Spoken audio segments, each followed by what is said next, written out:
Voici le plus petit appareil au monde. Je l'ai directement reçu du Japon, je l'ai utilisé pendant plusieurs semaines et aujourd'hui je voulais vous partager mon expérience sur ce qui me semble être le plus petit appareil au monde.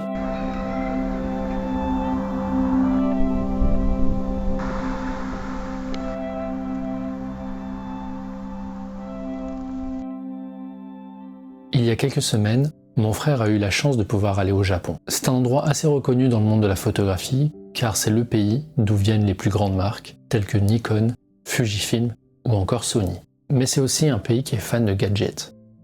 Et c'est donc naturellement que j'ai demandé à mon frère de me ramener l'un de ses gadgets photo.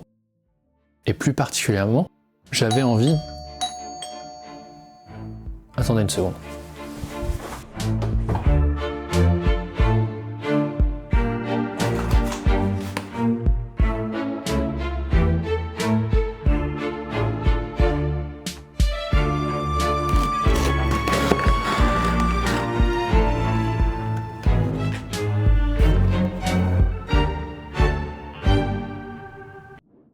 Bon, on a le frère qu'on mérite, hein. Alors, comment ce petit appareil fonctionne-t-il? Grâce à mon niveau C2 en japonais, je vais pouvoir vous expliquer. C'est faux. Je ne comprends pas un mot de japonais. Les dimensions de cet appareil en font un monstre de discrétion. Oubliez le Ricoh GR3. Oubliez les Fujifilm. On parle ici d'un appareil qui fait 4 cm de longueur, 3 cm de large pour 2 cm de hauteur. Un appareil qui peut donc tenir dans votre main, littéralement.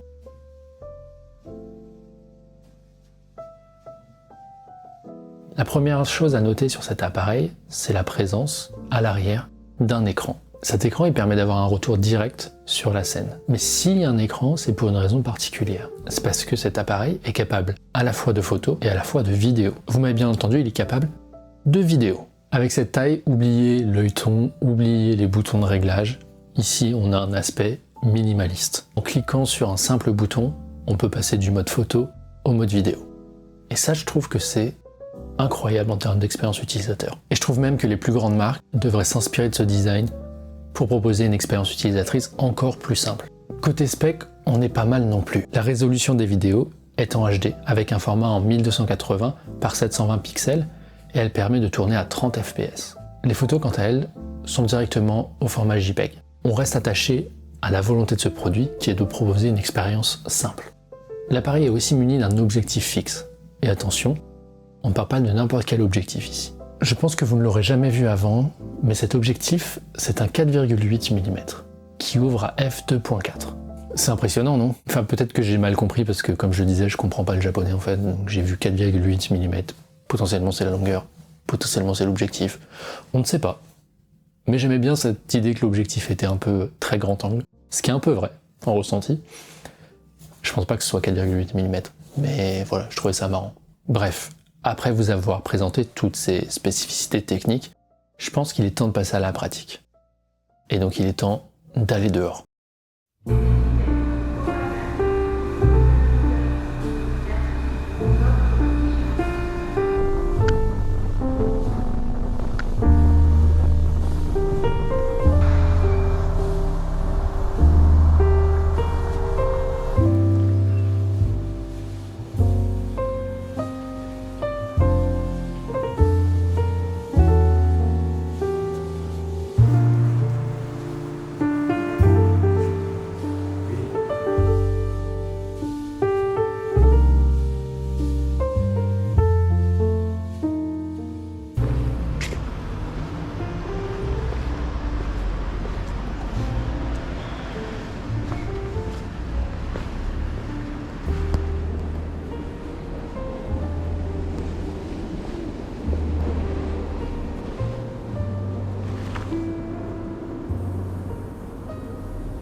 Ok, je viens de découvrir un truc de ouf, je vous montre ça tout de suite. En fait, il y a des boutons sur le côté, et si j'appuie sur le côté du bas, là, sur le bouton du bas, il y a des filtres qui apparaissent. Il y a le filtre vert, le filtre rose, le filtre bleu, le filtre sépia. Tout ça pour dire que je sais pas à quoi ça sert, mais je trouve ça plutôt cool. Il y a aussi un bouton pour le microphone. Pareil, je sais pas à quoi ça sert, mais ça enregistre pas la vidéo, ça enregistre que le son. Bon, écoutez, on continue les tests et on verra ce que ça donne.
Bon, ça fait quelques heures que je tourne dans les rues avec ce petit appareil.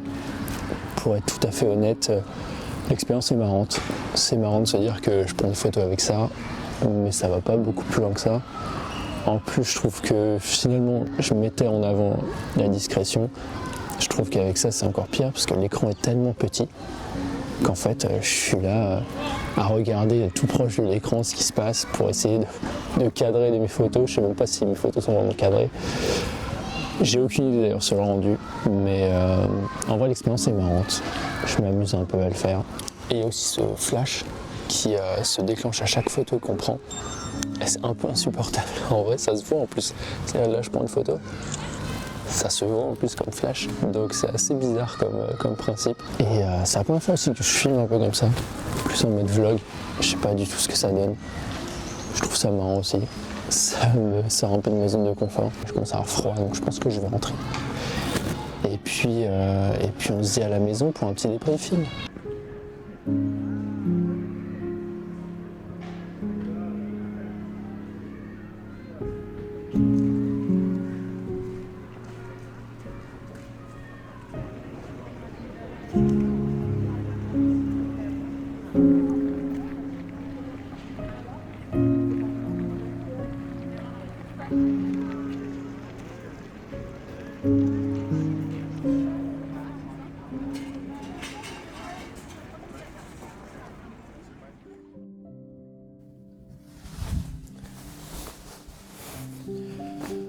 Bon, de retour à la maison, qu'est-ce que je tire comme conclusion de cet appareil? Je pense que vous l'aurez compris, mais il n'y a rien à en tirer de cet appareil. C'est un gadget, c'est pas fait pour faire de la photo ni de la vidéo. C'était plus une expérience, parce que voilà, mon frère revenait du Japon, il m'a ramené ça m'a fait rire.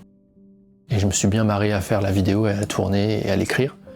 Je voulais vraiment en faire un vrai test, mais je pense que vous l'aurez compris, c'était un peu de la dérision. Je ne sais pas vraiment pourquoi je me suis pris autant au sérieux dans mon test, mais je l'ai même amené avec moi lors de voyages, notamment à Amsterdam, pour pouvoir le tester.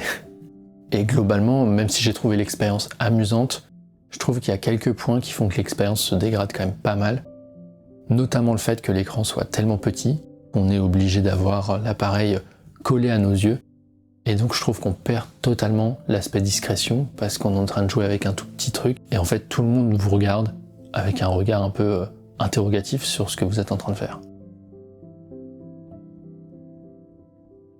La qualité est pas non plus top. L'emplacement pour la carte SD a l'air de fonctionner, mais a l'air très très bancal.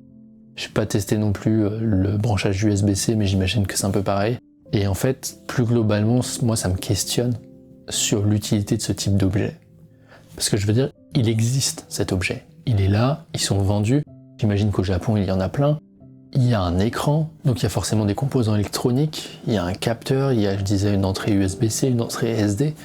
Donc c'est tout ça qui d'un point de vue même, on va dire social, écologique, m'interroge quand même pas mal sur pourquoi ces objets existent. Parce qu'ils n'ont aucune utilité, mais ils sont là. Et je sais pas si je veux pousser la réflexion plus loin, mais c'est vrai qu'en l'utilisant, je me suis vraiment posé cette question de mais pourquoi un tel objet existe? J'essaye encore de trouver la réponse. Je ne sais pas. Et maintenant, qu'est-ce que je vais en faire? Eh ben écoutez, il me restait un petit peu d'espace dans ma décoration, donc je pense qu'il peut y trouver une petite place.